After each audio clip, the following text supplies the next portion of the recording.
Warahmatullahi wabarakatuh. Waalaikumsalam warahmatullahi wabarakatuh. Bagaimana kabarnya kalian hari ini anak-anak? Alhamdulillah luar biasa. Allahu Akbar. Nanti kalau ini ibu ada jargon. Nanti kalau ibu ngomong bagaimana kabarnya kalian hari ini anak-anak, nanti bila jawabnya gini ya, alhamdulillah luar biasa, lebih bersemangat, sukses, Allahu Akbar gitu ya. Banyak sekali. Ya, Bagaimana kabarnya kalian hari ini anak-anak? Alhamdulillah luar biasa. Lebih semangat.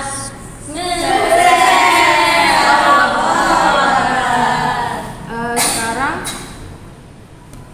ibu absen dulu ya. Hari ini yang tidak masuk ada berapa anak? Oh, 2. Kenapa? Sakit. Semoga teman-teman kita yang sakit segera diberi kesembuhan oleh Allah Subhanahu wa taala. Sebelumnya marilah kita buka pembelajaran hari ini dengan basmalah dan doa sebelum belajar. Berdoa mulai. Bismillahirrahmanirrahim. Alhamdulillahi rabbil wa bil islami dinan wa bi Muhammadin nabiyyan wa rasulah. Rabbi zidni ilma warzuqni fahma waj'alni min ibadikas sholihin.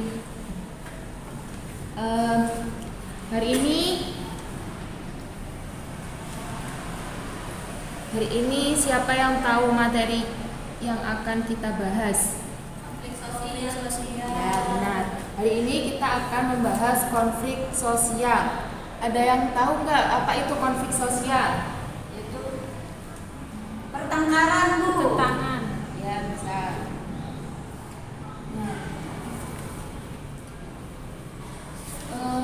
Pengertian konflik sosial menurut Robert M. Z. Lawang, konflik adalah perjuangan untuk memperoleh hal-hal yang langka seperti nilai, status, kekuasaan, dan sebagainya, dengan tujuan tidak hanya memperoleh keuntungan tetapi juga untuk menumbuhkan pesannya. Jadi konflik sosial ini tuh merupakan hal-hal yang langka untuk memperoleh tujuan.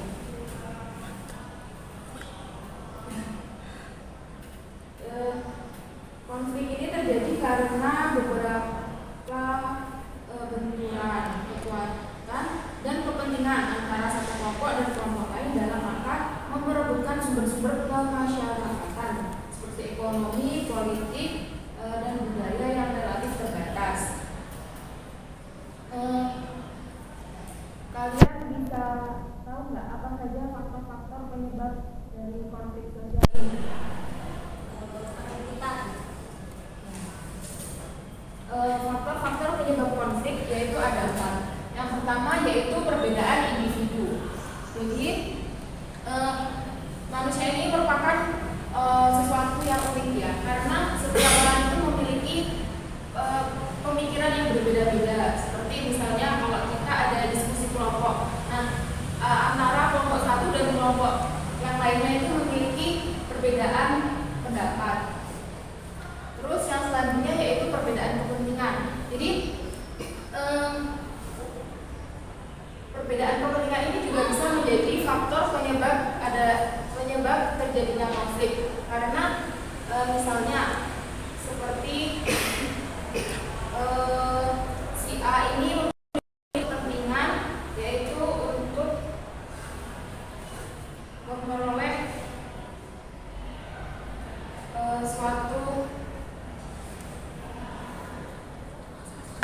ya, yang selanjutnya tadi perbedaan kepentingan. Di sini tuh manusia memiliki banyak kepentingan seperti di bidang politik, ekonomi dan juga sosial. Nah, perbedaan-perbedaan ini kadang-kala itu membuat terjadinya konflik. Yang selanjutnya yaitu perbedaan latar belakang kebudayaan.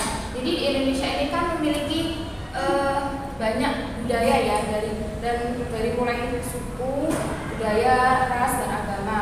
Nah, kadang-kala itu juga perbedaan tersebut itu mengakibatkan terjadinya beberapa konflik karena salah satu dari mereka itu lebih mementingkan dan merasa kebudayaan mereka atau agama mereka itu lebih baik dari kebudayaan atau agama yang lainnya. Lalu yang selanjutnya yaitu perubahan nilai yang cepat. Jadi perubahan tersebut itu 3. Selanjutnya yaitu perubahan nilai yang cepat. Nah, perubahan nilai yang cepat ini seperti di saat ini ya, di desa itu yang berubah menjadi kawasan industrial. Dan perubahan tersebut itu juga memicu terjadinya konflik. Lalu bagaimana dampak dan penanganan konflik sosial? Jadi dampak dari konflik sosial yang pertama yaitu meningkatkan solidaritas anggota kelompok. Nah, contohnya seperti kita supporter sepak bola ya. Jadi itu kan supporter sepak bola ini itu ada yang mendukung, misalnya ada yang mendukung Arema, terus ada juga yang mendukung ya Persibaya. Nah, mereka itu bisa menjadi anggota kelompok yang solid jika sudah membela atau mensupporteri timnas Indonesia saat bermain sepak bola. Terus yang kedua ada letaknya hubungan antar individu atau kelompok. Jadi letaknya misalnya ada salah satu dari suku Jawa misalnya nih, Mbak Lala kan dari suku Jawa ya. Terus ada Mbak Rania yang dari suku Betawi. Nah, mereka itu kan misalnya terjadi suatu konflik dan akhirnya menimbulkan retaknya hubungan antara Mbak Lala dan juga Mbak Rania. Iya. Lalu yang selanjutnya terjadinya perubahan kepribadian pada para individu. Jadi konflik sosial ini juga menyebabkan perubahan kepribadian para individu, seperti misalnya jika yang awal mulanya Mbak Anis ini memiliki kepribadian yang pendiam, yang happy, yang gitu. Terus gara-gara adanya konflik dengan temannya, jadi diam karena ya. Terus yang selanjutnya rusaknya harta benda dan bahkan hilangnya nyawa manusia. Jadi akibat adanya konflik ini harta benda dan juga nyawa manusia itu bisa hilang. Jadi seperti misalnya tawuran. Selain tawuran yang dilakukan di jalan-jalan biasanya oleh anak muda yang terlibat konflik. Nah, selain merusak fasilitas umum, tawuran ini juga bisa menyebabkan kematian. Kan kadang nih tawuran ini orangnya nggak cuma bawa batu tok kan, mereka kadang juga membawa senjata tajam untuk saling bacok-bacokan dan akhirnya menimbulkan korban dan kadang sampai korban tersebut meninggal dunia. Lalu yang selanjutnya yaitu terjadinya akomodasi, dominasi, bahkan melakukan salah satu pihak yang terlibat pertikaian.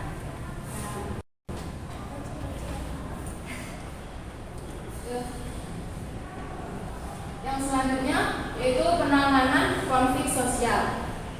Penanganan konflik sosial yang pertama yaitu menghindar.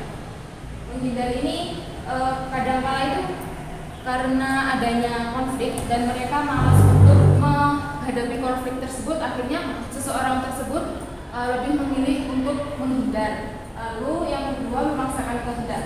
Ya, jadi seringkali saat adanya diskusi ada beberapa anak nih yang mengeluarkan pendapatnya dan mereka itu tidak mau mengalah atau menerima pendapat dari orang lain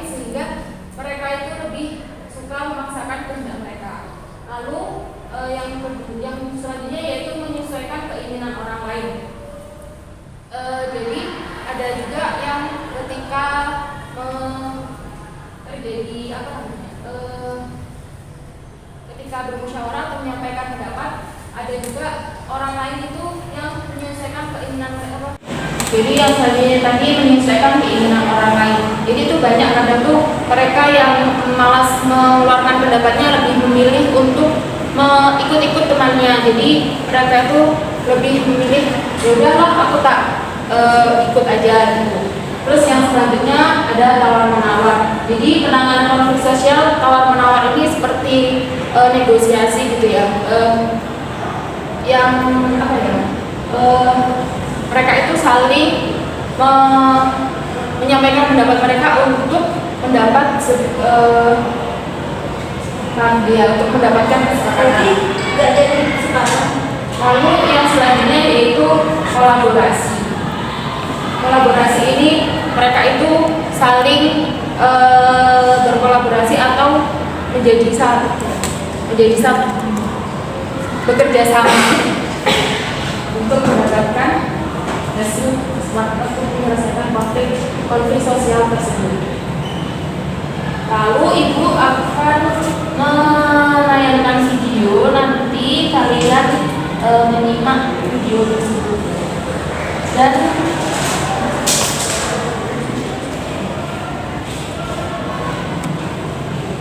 ibu nanti akan bertanya kepada kalian satu-satu semuanya. Hari semester ini kelas A akan mengadakan liburan. Salma dan teman-temannya ke Bali, sedangkan Silvi dan sebagian lainnya ingin ke Jogja. Kelas nomor 2, bagaimana Salma dan Silvi menyelesaikan konflik ini? Sebelum itu, mari kita lihat lebih dekat konflik ini. Pada setiap konflik, pasti selalu ada 3 unsur ini. Pertama, ada 2 belah pihak yang berseteru. Di kasus sebelumnya, konflik terjadi antara Salma dan Silvi. Kedua, adanya tujuan yang ingin masing-masing capai. Salma ingin ke Bali, Silvi ingin ke Jogja. Ketiga, adanya hubungan. Karena mereka satu kelas, jadi mereka berkonflik. Seandainya tidak ada hubungan, pasti tidak akan berkonflik. Bagaimana sikap Salma, Silvi dan teman-temannya menghadapi konflik ini? Setiap konflik selalu ada 9 pilihan sikap. 1. Menghindar. Kelompok ini terbagi kepada 3 sikap. A. Melarikan diri. Setiap diskusi mereka hilang, gak mau ambil pusing. B. Menyalahkan atau melempar tanggung jawab. Dan orang lain aja yang ambil keputusan, pikir atau berpendapat. Pengennya tahu jadi aja, tapi kalau ada masalah, mereka cuci tangan dan menyalahkan. C. Menyangkal. Katakan oke aja, tapi sebetulnya mereka tidak setuju. 2. Menyerah. Ini lebih aktif tapi reaktif. A. Ada mencela pilihan kubu lain. Yang kubu Jogja bilang, ini itu gak cocok buat liburan. Kubu Bali bilang, Jogja udah keseringan. B. Ada juga yang gosip dan beraninya ngomongin di belakang. C. Bahkan ada beberapa siswa yang hampir adu jotos gara-gara beda pilihan atau berlari. 3. Berdamai. Buku ini sudah lebih bijak. A. Ada yang memaafkan. Mereka memaklumi konflik yang terjadi dan siap menerima apapun keputusannya. B. Bicara empat mata. Salma dan Silvi bertemu bicara keempatan ini. C. Mendatangkan karena dengan bicara empat mata berhasil, akhirnya Salma dan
menerima dan berdamai.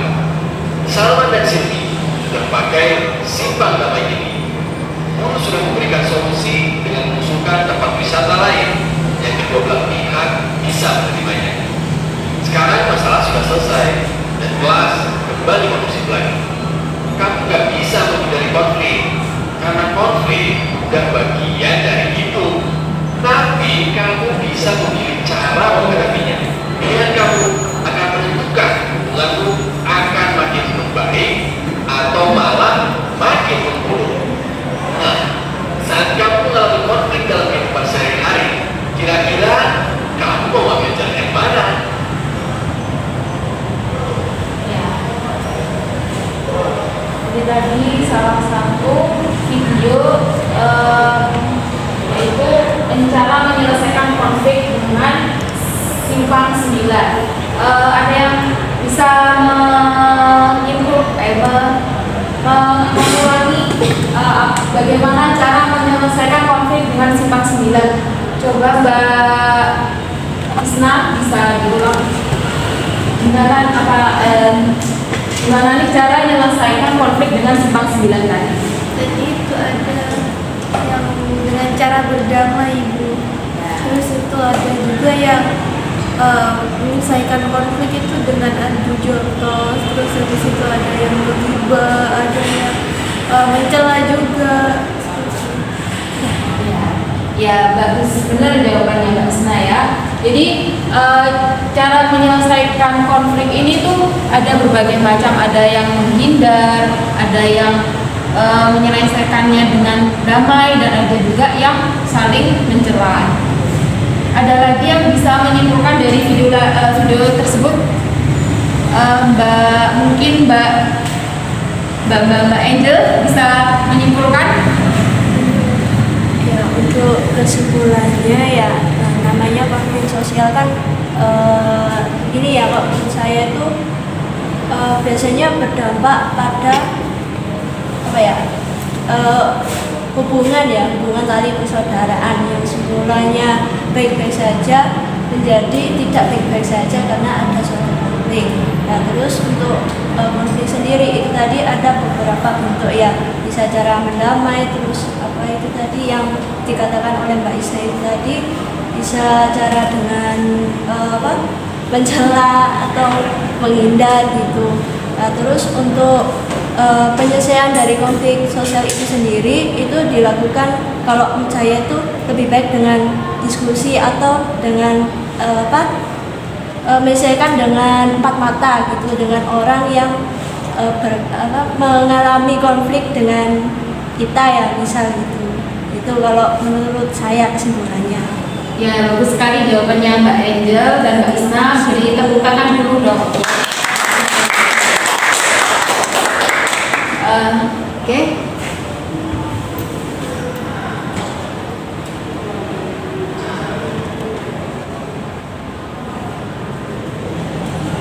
Nah, jadi setelah melihat video tadi, kita jadi lebih memahami bagaimana cara menangani konflik-konflik sosial.